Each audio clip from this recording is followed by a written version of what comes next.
నమస్తే రాంప్రసాద్ గారు. రాంప్రసాద్ గారు, కొన్ని సంవత్సరాలుగా లేదంటే కొన్ని తరాలుగా మధ్యతరగతి అని ఒక మాట చెప్పుకుంటున్నాం కదా, లేదంటే ఒక మాట వినిపిస్తుంది. అసలు ఎవరు సార్ మధ్యతరగతి వాళ్ళు అంటే ఎవరు? అసలు ఎవరిని మధ్యతరగతి వాళ్ళగా కన్సిడర్ చేయాలి? అసలు చాలా పెద్ద ప్రశ్న. దీనికి ఒక డెఫినేషన్ లేదు. మధ్యతరగతి అనేది ఒక ఫ్యాన్సీ టర్మ్. కంఫర్ట్ కొరకు మనం పెట్టుకునే టర్మ్ మధ్యతరగతి. మధ్యతరగతి అంటే ఏం చెప్పాలి, లేని ధనాన్ని ఖర్చు పెట్టేవాడు మధ్యతరగతిలో మిగిలిపోతాడు. రాబోయే ఆదాయాన్ని ముందుగా ఖర్చు పెట్టేవాడు ఎప్పటికీ మధ్యతరగతే ఉంటాడు. అందుకనే మధ్యతరగతి నుంచి బయటికి రారు. ఓకే, ఇంకా సింపుల్గా చెప్పాలంటే అసలు మధ్యతరగతి కాదని చెప్పేవాడిని కలిసారు ఇప్పటిదాకా మనకి. ఎవరిని మనం కలిసే వాళ్ళందరూ మధ్యతరగతి చెప్పుకుంటారు. ఆ మధ్యతరగతిని చాలా విధాలుగా కేటగిరైజ్ చేయాలి. యాక్చువల్గా మధ్యతరగతి అంటే ఒక కామన్ వర్డ్ అయిపోయింది. ఎలా అవుతుంది? నెలకు 3 లక్షలు వచ్చేవాడు మధ్యతరగతి, 30,000 వచ్చేవాడు మధ్యతరగతినా? ఎలా అవుతుంది? అలా కాదు. యాక్చువల్గా మధ్యతరగతి అనేది మీ ఇన్కమ్ని బట్టి కాదు, మీ ఆస్తుల్ని, మీ ఇన్కమ్ని, మీ మీద ఆధారపడి ఉన్న వాళ్ళని, ప్లస్ మీ భవిష్యత్ అవసరాలని, మీ బాధ్యతల్ని బట్టి మీరు మధ్యతరగతా కాదా అనేది చెప్పాలి. ప్రాబ్లం విత్ మిడిల్ క్లాస్ ఏంటంటే వీళ్ళు ధనవంతులా కనపడే ప్రయత్నం చేస్తారు, లేదా మధ్యతరగతిలా కనపడే ప్రయత్నం చేస్తారు. నిజానికి వాళ్ళు మధ్యతరగతి కాదు. లేదు, మధ్యతరగతి ఉంటే ఒక మధ్యతరగతికి లోయర్ ఇన్కమ్కి ఉండే డిఫరెన్స్ ఎంత అంటే ఒక హాస్పిటల్ బిల్లు. సరిగా ఒక హాస్పిటల్ బిల్లు కొట్టింది అనుకోండి, ఇటు మధ్యతరగతి నుంచి కిందికి పడిపోతాడు. అది కానీ దాని మీద ఎప్పుడు ఫోకస్ చేయడు. ఎంతవరకు డ్రీమ్స్లో ఉంటారు. యాక్చువల్గా అడిగితే ఇన్కమ్ ట్యాక్స్ పే చేసేవాళ్ళు మిడిల్ క్లాస్. మరి కోటీశ్వర్లు వాళ్ళు ట్యాక్సులు పే చేయరు. వాళ్ళు ఎవరు ట్యాక్సులు పే చేయరు. బిజినెస్ చేసేవాడు ఎవ్వడూ ట్యాక్సులు పే చేయరు. వాడు 100 చూపించుకుంటాడు బిజినెస్లో. వాడు ఒక ఇల్లు కొంటే ఇల్లు ఏమో రేట్ పెరుగుతుంది, వాడేమో డిప్రికేషన్ అని ఫైల్ చేస్తాడు. వాడు ఒక కారు కొంటే కంపెనీ పేరు మీద కొనుక్కుంటాడు. ఇప్పుడు కోట్లలో ఇన్వెస్ట్మెంట్స్ ఉన్నాయి ఈక్విటీలో, మ్యూచువల్ ఫండ్స్లో. అవి ఎప్పుడు తీయరు. ధనవంతులు ఎవరో ఆ డబ్బులు తీయరు, ఎందుకంటే తీస్తే ట్యాక్స్ కట్టాలి, క్యాపిటల్ గెయిన్ ట్యాక్స్ కట్టాలి కదా. ఆ ట్యాక్స్ కట్టకుండానే అవసరాలు తీర్చుకుంటారు. ఎలా తీర్చుకుంటారు? దీనికి ఎగనిస్ట్గా లోన్ తీసుకుంటాడు.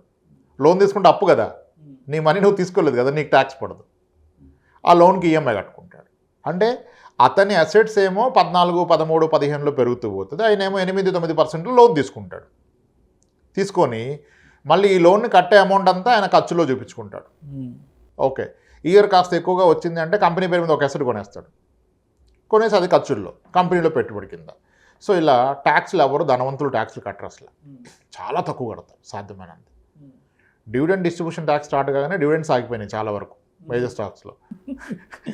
ఓకే, ఇలా చాలా ప్లాన్డ్గా ఉంటారు. ఇంకా ధనవంతుల గురించి డిస్కషన్ అనవసరం మనకి. అసలు మధ్యతరగతి వాడు మధ్యతరగతిని ప్రొటెక్ట్ చేసుకోవడం నేర్చుకోవాలి ముందు, పైకి ఎదగడం కాదు. వీడు మధ్యతరగతి నుంచి కిందికి జారిపోకుండా ఉండడం చాలా గొప్ప విషయం. అందుకే ట్రై చేస్తున్నాం. తరాలు అన్నారు కదా మీరు, తరాలన్నీ అక్కడే మిగిలిపోతాయి. ఎందుకంటే సరిగా ఒక హాస్పిటల్ బిల్ తగిలింది అనుకోండి, 3 ఏళ్ళు వెనక్కి వెళ్తాడు. ఒక బ్రెడ్ విన్నర్ అకస్మాత్తుగా ఏమైనా అయిపోయాడు అనుకోండి, తరం వెనక్కి వెళ్ళిపోద్ది. వీటి మీద ఫోకస్ చేయి. నువ్వు బేసిక్గా కారు కొంటానా, ఇల్లు కొంటానా, స్థలం కొంటానా, కొంటే అయిపోతానా నేను ధనవంతుని అంటే కాదు. ముందు ఇక్కడ నుంచి కిందికి పోకుండా ఏం కావాలో చూసుకోవాలి. 1 కోటి రూపాయలు హెల్త్ ఇన్సూరెన్స్ పాలసీ, మీకు ఎలిజిబిలిటీ ఉంటే ఒక 2 కోట్లు టర్మ్ తీసుకుంటే at least me middle class is protected. లేకపోతే దీనికి ప్రొటెక్షన్ లేదు. ఓకే, నెక్స్ట్ ఇంకా సింప్లిఫైడ్గా చెప్పాలంటే మీ నెలవారీ ఆదాయం మీ ఖర్చులకు ఈక్వల్గా ఉంటే మీరు మధ్యతరగతి. మీ ఖర్చులకి రెట్టింపు ఆదాయం ఉందనుకోండి, మేబీ కొంచెం higher level in middle class. లేదు ఇంకా సింపుల్ చెప్పాలంటే మీరు పని చేయకుండా మీ ఫ్యామిలీని ఒక 5 ఏళ్ల పాటు పోషించగలను, పిల్లల భవిష్యత్తు కూడా తీర్చగలను మీరు గ్యారంటీ స్ట్రాంగ్ మిడిల్ క్లాస్. లేదురా నేను ఈరోజు పని మానేస్తే ఇంట్లో నా పిల్లలతో ఆడుతూ పాడుతూ తిప్పితే కూడా 30 ఏళ్ళ దాకా నేను నడిపిస్తాను అంటే వాడు రిచ్. సార్ ఒక విషయం స్పష్టంగా చెప్పండి. చాలామంది ఫ్రెండ్స్ మాట్లాడుకుంటున్నప్పుడు నెలకు ఒక 2 లక్షలు 3 లక్షల జీతం వచ్చేవాళ్ళు, అంటే దగ్గర సంవత్సరానికి ఒక 35-40 లక్షలు ప్యాకేజ్ వచ్చేవాళ్ళు కూడా అయినా మనలాంటి మిడిల్ క్లాస్ వాళ్ళకి ఇవన్నీ ఎక్కడ లేవా చెప్తుంటారు కదా. అంటే సంవత్సరానికి 40-50 లక్షలు సంపాదించే వాళ్ళు కూడా మిడిల్ క్లాసేనా? మిడిల్ క్లాస్ కాదు, కానీ ఆయన మిడిల్ క్లాస్ అనుకుని స్ట్రగుల్ అవుతున్నాడు. యాక్చువల్గా ఈ can lead a better life. ఇప్పుడు 3 లక్షలు వచ్చిన లోపల ధనవంతుడు అవ్వలేడు వాడు. ఆడుకున్న ఆస్తులు ఎంత? ఈ 3 లక్షలు ఎన్నాళ్ళు వస్తుంది? మీ ఇన్కమ్ ఎప్పుడు పర్మనెంట్ కాదు, మీ ఖర్చులు పర్మనెంట్, అండ్ అవి పెరుగుతాయి. సో మీ రాబోయే 20 ఏళ్ళ 30 ఏళ్ళ ఖర్చులు సరిపడా ఆస్తులో కూడబెట్టి మీరుంటే, మీకు కనుక ప్యాసివ్ ఇన్కమ్ ఉంటే మీరు రిచ్చే. నేను పనిచేయాల్సిన అవసరం లేదురా, నా ఫ్యామిలీ బ్రతుకుతుంది రాబోయే 30 ఏళ్ళు అంటే ఇవర్ రిచ్. ఇప్పుడు రిటైర్మెంట్ కూడా అదే అంట, 30 ఏళ్ళ ఎక్స్పెన్సెస్ నువ్వు కూడబెట్టుకుంటే నువ్వు రిటైర్ రిచ్. అదే పిల్లల బాధ్యతలు తీరిపోయినాయి, వాళ్ళ చదువులకు డబ్బులు పెట్టేసావు, నువ్వు ఒక 30 ఏళ్ళు పని చేయకపోయినా అంతా నడిచిపోద్ది అంటే నువ్వు రిచ్. సో ఆదాయంతో సంబంధం లేదు ఇక్కడ. ఇప్పుడు మీరు అన్నట్టుగా ఆదాయం 1,50,000 ఉంది, 1,50,000 మిడిల్ క్లాస్ ఏంటంటే, మరి వాడికి అమ్మ నాన్న అత్త మామ అందరూ వాడి మీద డిపెండ్ అయి ఉన్నారు, 2 పిల్లలు ఉన్నారు, ఆ పేరెంట్స్లో ఇన్లాస్లో ఒక 2 పేషెంట్స్ ఉన్నారు, డయాలసిస్ పేషెంట్స్. సంవత్సరానికి 4 లక్షల నుంచి 6 లక్షలు వాళ్ళ హెల్త్కి వెళ్ళిపోద్ది, పిల్లల స్కూల్ ఫీజులు వెళ్ళిపోతాయి. వాడు మిడిల్ క్లాసే లేదా లోయర్ మిడిల్ క్లాస్. అంటే ఇంకొంతమంది ఉంటారు, భార్యకి ఒక 2 లక్షలు, భర్తకు ఒక 3 లక్షలు, 5 లక్షలు, అంటే సంవత్సరానికి 12 60 లక్షలు అయినా కూడా ఎక్కడలేబ్బా మనలాంటి మిడిల్ క్లాస్ అలా కదని ఏదో ఒక డైలాగ్ వేస్తారు. 60-70 లక్షలు వస్తుంటే కూడా మిడిల్ క్లాసేనా? మీకు ఆదాయం ఎంత వస్తుంది? ఆదాయం ఎప్పుడు పర్మనెంట్ కాదు. మీ ఆస్తులను కన్సిడరేషన్లోకి తీసుకోండి, వాళ్ళకి ఆస్తులు ఎంతో చెప్పండి, దాన్ని బట్టి మిడిల్ క్లాస్ కాదు చెప్పవచ్చు. ఈ ఆదాయం పర్మనెంట్ కాదు కదా. Okay okay. ఇప్పుడు 3 లక్షలు ఇన్కమ్ వచ్చినంత లోపల వాడి ఖర్చులు 2 లక్షలు పోతే 1,00,000 మిగిలితే వాడు ఎప్పటికీ హైయర్ క్లాస్ అవ్వలేడు. కానీ ₹1,00,000 వస్తుంది, కానీ ఇంటి ఖర్చులకేమో వాడికి ఒక బిల్డింగ్ రెంట్ వస్తే ఇల్లు గడిచిపోద్ది. ఈ 1,00,000 పిల్లల ఫీజులు 30,000 కడితే 70,000 సేవ్ చేస్తాడు, ఆడు రిచ్. ఓకే. అంటే ప్రతి నెల 3 నెలల ఖర్చులు పక్కన పెట్టేస్తున్నాడు. ఇప్పుడు కాకపోయినా 5-6 ఏళ్ళకి రిచ్ అయిపోతాడు. ఒక 10 ఏళ్ళలో 30 ఏళ్ళకి సరిపడా డబ్బులు కూడా పెడితే వాడు రిచ్ అవుతాడు. అంటే 30 ఏళ్ళకి అవసరాలకు సరిపడా డబ్బు మీ దగ్గర ఉంటే మీరు రిచ్ అండి. 5 ఏళ్ళకి 6 ఏళ్ళకి ఉంటే మిడిల్ క్లాస్. నెక్స్ట్ మంత్కి లేకపోతే ఇంకాడు మిడిల్ క్లాస్ అంటాం తప్పు. అవునవును, పవర్టీ. అది పవర్టీ. పని చేస్తేనే ఇల్లు గడుస్తుంది అంటే అది పవర్టీ. నీ జీతంతో సంబంధం లేదు. నేను ఏం చేసినా చేయకపోయినా ఇల్లు గడుస్తుంది కొన్నేళ్ల పాటు, 4-5 ఏళ్ళు అంటే మిడిల్ క్లాస్. అసలు మా ఈ తరం నెక్స్ట్ తరం నడుస్తుంది సార్ అంటే వాడు రిచ్. ఇట్ ఆల్ డిపెండ్స్, మీరు ఎంత ఖర్చు పెడతారు అనే దాని మీద ఆధారపడి ఉంటుంది, ఎంతతో మీరు కంఫర్ట్ ఉన్నారు అది కదా.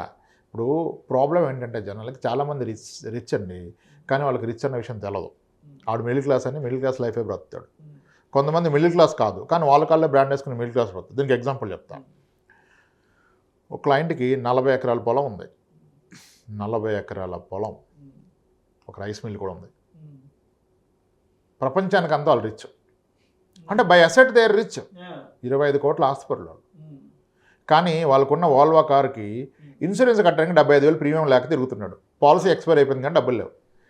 ఇంకా ఆయన రిచ్చా మిడిల్ క్లాసా పూరా? బెంగ పెట్టుకున్నాడు, ఆ డబ్బులు వస్తాయి కడదా ఇన్సూరెన్స్కి, సరిగా డబ్బులు లేదు, మన క్లెయిమ్ వస్తుందా, ఎక్స్పైర్ అయిపోయింది కదా పాలసీ అంటే ఇంకా ఆయన రిచ్ ఎలా అవుతాడు? By asset is rich, by cash is poor. Asset rich, cash poor. So మీరు రిచ్ అంటే క్యాష్ రిచ్ ఉండాలి, అసెట్ రిచ్ కాదు. లేదా మీ ఆప్షన్స్లో, లేదా మీరు పని చేయకపోయినా మీ ఫ్యామిలీ సాఫీగా సాగిపోయేంత డబ్బు ఉంటే మీ దగ్గర మీరు రిచ్. అది ఎన్నాళ్ళకి సరిపడా ఉంటే మీరు అంత రిచ్ అండి, అంతే. 1,000 కోట్లు ఉంటే రిచ్ అవడం. సో అంటే మొత్తానికి నెలకు ఒక 2 లక్షలు జీతం వచ్చినా, సంవత్సరానికి ఒక 25-30 లక్షలు ప్యాకేజ్ వచ్చినా అది కాదు, అవసరానికి ఒక 5-10 లక్షలు ఖర్చు పెట్టుకోగలిగితేనే కెపాసిటీ ఉంటే వాడు రిచ్. హాస్పిటలైజ్ అయితే ఒక 10 లక్షలు 15 లక్షలు ఖర్చు పెట్టుకోగలిగితేనే రిచ్. నో, ఆ 10 లక్షలు కూడా ఖర్చు పెట్టే అవకాశం లేకుండా హెల్త్ ఇన్సూరెన్స్ తీసుకున్నాడు రిచ్. Okay okay. 10 లక్షలు దాచి ఖర్చు పెడతాంటే కాదు. ఇప్పుడు చాలామంది లేట్గా హెల్త్ ఇన్సూరెన్స్ అనే కాన్సెప్ట్కి వచ్చే లోపల పేరెంట్స్ పాపం కిడ్నీ ప్రాబ్లం వచ్చి డయాలసిస్కి వెళ్ళిపోయారు, ఇంకా పాలసీ రాదు. వీడు ఇంక రిచ్ ఎప్పటికి అవ్వలేడు, ఎందుకంటే ఎవ్రీ ఇయర్ 4-5 లక్షలు డయాలసిస్కి పడేస్తున్నాడు. 2 లక్షలు జీతం గవర్నమెంట్ హాస్పిటల్కి పోడు, మరి కట్టేస్తున్నాడు. నీకు వచ్చే జీతంలో 30-40% పేరెంట్స్ హెల్త్కి వెళ్ళిపోతుంది, 30% పిల్లల ఫీజుకి వెళ్ళిపోతుంది. ఇక నీకు మిగిలేదేంటి? నీ హౌస్ ఈఎంఐ ఎంత, కారు ఈఎంఐ ఎంత, నువ్వు ఎలా రిచ్ అవుతావు? నీ కారు ఓన్ కాదు, నీ ఇల్లు ఓన్ కాదు, 2 లోనే. నువ్వు ఓన్ అనుకుంటున్నావు అంటే నువ్వు నీ కోసం ఏది పని చేయట్లేదు, నువ్వే వాటి కోసం పనిచేస్తున్నావు. వస్తువుల కోసం మీరు పనిచేస్తే మధ్యతరగతి, మీకోసం మీ వస్తువులు పనిచేస్తే మీకు ఇన్కమ్ జనరేట్ చేసే ఉంటే ప్రాబ్లమ్ మీ స్లోలీ అన్న పైకి వెళ్తారు. Right right right. దాని అంత లిస్ట్కి వెళ్తారు. Thank you sir, thank you so much Ramprasad గారు. అసలు మధ్య తరగతి వాళ్ళంటే ఎవరు, ఎలాంటి పరిస్థితులను బట్టి మధ్య తరగతి వాళ్ళుగా పరిగణించబడతారు అనే అంశం గురించి చాలా చక్కగా వివరించారు. Thank you so much sir. Right అండి, థ్యాంక్స్.